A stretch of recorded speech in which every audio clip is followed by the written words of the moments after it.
South Korea has one of the most vigorous testing systems in the world.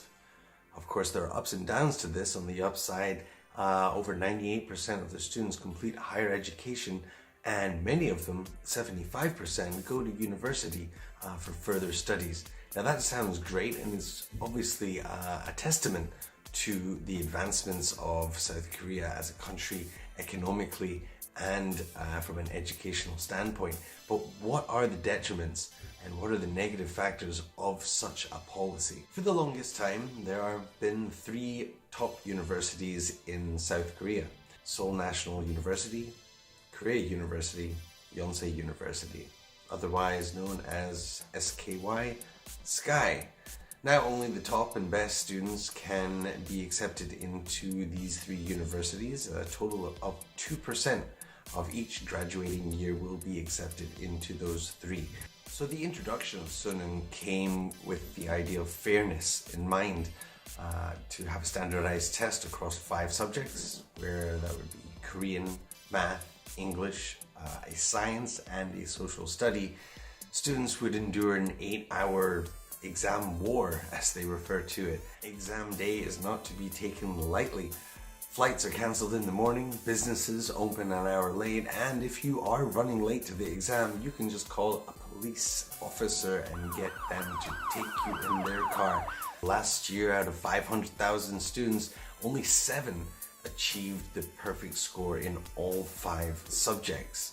Every year, media will interview those students and always ask the same question: what did you do to get the perfect score? Now, out of the 7 students that achieved the perfect score in 2018, only 3 of them were high school students. 4 of them were students who had graduated but retaken the exam, having spent a year of private education, going to private institutes and spending a lot of money, usually and generally $20,000 to $30,000 per year in extra tuition.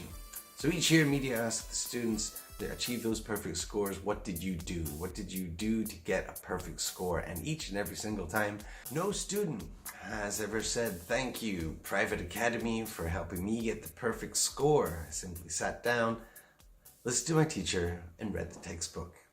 As an English teacher, thanks to the Suneung exam, of course, there is a focus away from learning English as a language and a communication tool.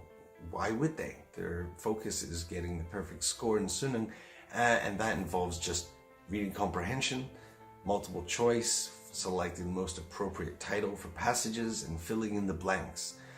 There is no scope for listening or speaking, and the students do not learn those elements, those pillars of communication, because of the testing system.